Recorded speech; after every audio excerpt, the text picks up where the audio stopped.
Hai murid-murid, hari ini ialah kelas tutera. Cikgu tidak dapat datang ke kelas sebab ada hal di sekolah.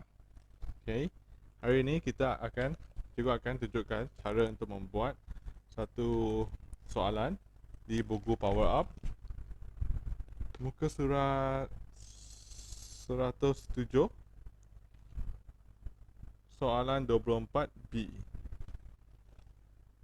Jadi, mari cikgu ajar. So, cikgu tulis di sini buku Power Up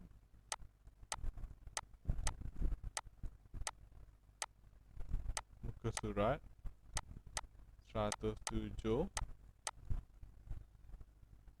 soalan 24B. Okey, murid kena beri perhatian sebab nanti cikgu akan memberi satu quizzes untuk tengok sama ada murid ada tengok video ni ke tidak. Sebab cikgu nak ambil kedatangan.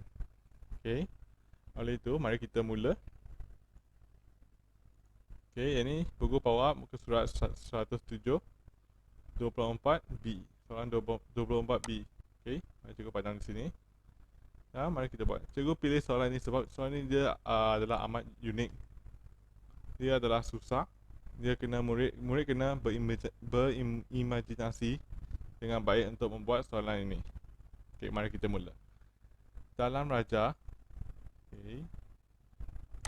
Dalam raja di sebelah AB dan CD ialah garis mengufuk.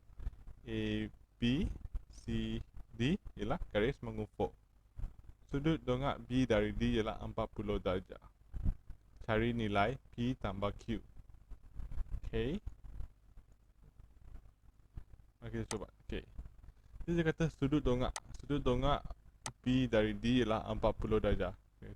Sudut dongak B ni B dari D. Maksud sini ialah 40 darjah.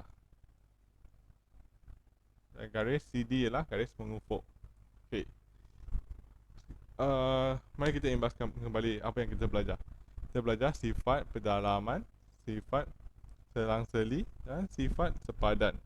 Jadi di sini kita boleh guna sebab kita boleh guna sudut tiga ini sekiranya terdapat dua garis selari dan satu garis rentas lintang. So di sini tengok garis AB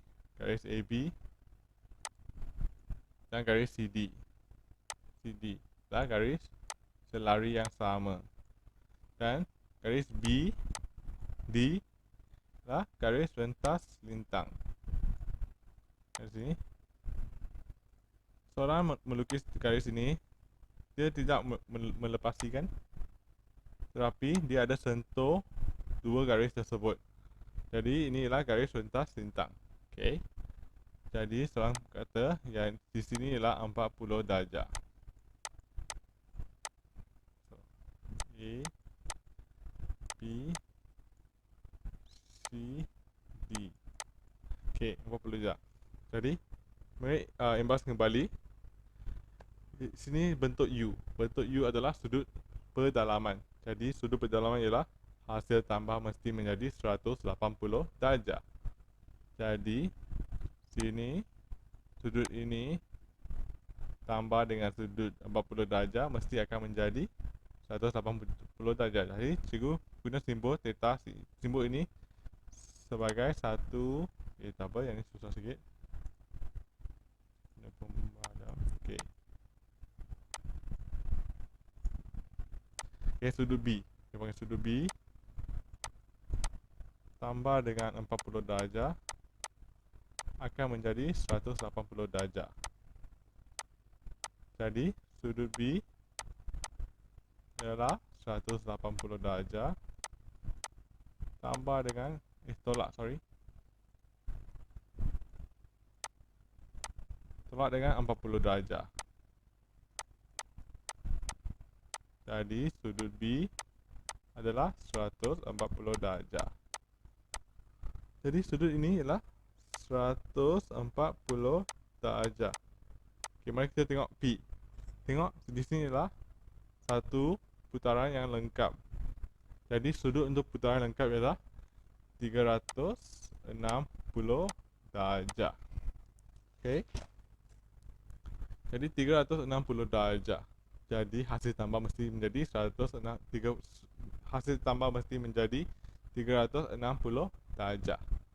Jadi di sini P tambah dengan 140 darjah tambah dengan 120 darjah akan mendapat 360 darjah.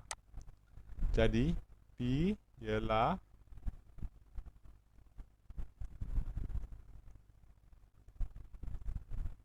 P ialah 360 darjah tolak dengan 150 tambah 100, 120, 260 darjah.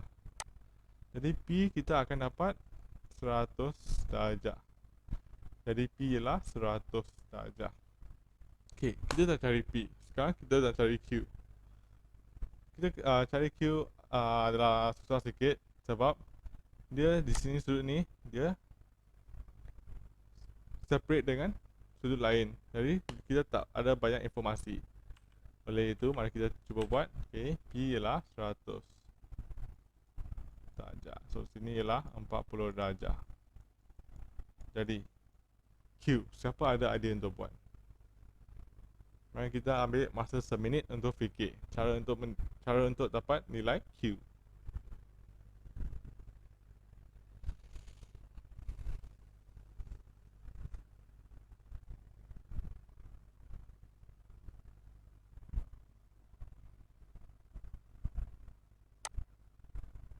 Okey.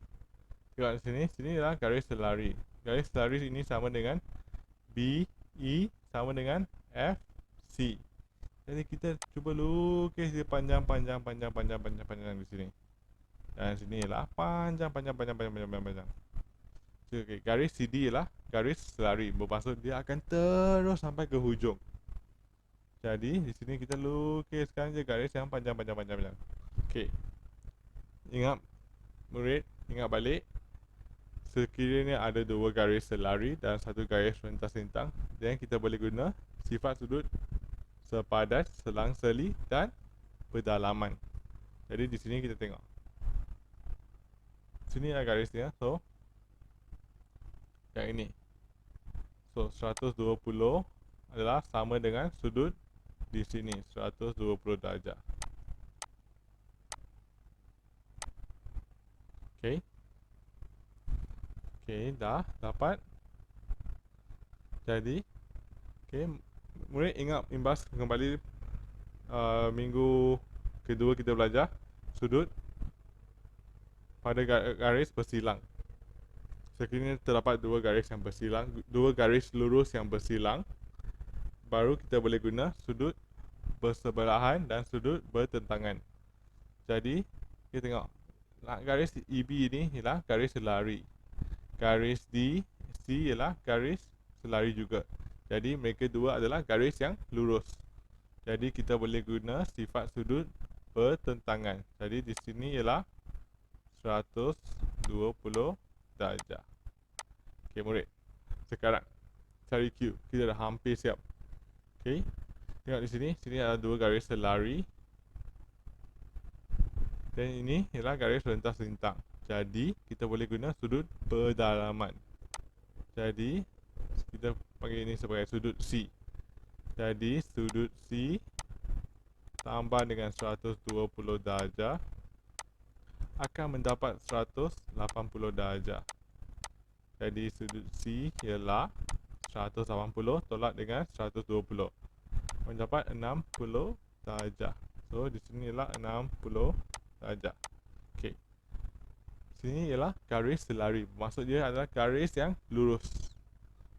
Oleh itu, sudut pada garis lurus ialah 180 darjah. Jadi, guna pen hitam. Tengok di sini murid. Jadi 4Q tambah dengan 60 darjah akan mendapat 180 darjah. Jadi Q 4Q ialah 120 darjah. Jadi Q adalah 120 darjah bahagi dengan 4. Jadi kita akan mendapat 30 darjah. Jadi nilai Q adalah 30 darjah. Okey, kita dapat P dapat Q. Jadi apa yang soalan nak? Soalan kata cari nilai P tambah Q. Jadi nilai P tambah Q ialah berapa murid? P ialah 100 darjah. Q ialah 30 darjah. Jadi nilai P tambah Q akan menjadi, jawapannya murid boleh bagi di dalam quizis. Cikgu akan bagi link di grup WhatsApp. So murid boleh berikan jawapan P tambah Q di sana. Dan murid mesti menjawab soalan ini sebab cikgu dah ambil kedatangan. Sila jujur murid. Soalan ni dia adalah susah, kena banyak berfikir dan mahir menggunakan sifat sudut. Sudut pada garis lurus, sudut pada garis bersilang, sudut pada garis selari dan rentas lintang. Jadi semua sudut ini kita bergabung dan untuk menyelesaikan soalan ini. Okey murid, itu sahaja daripada cikgu. Sila jawab quizis.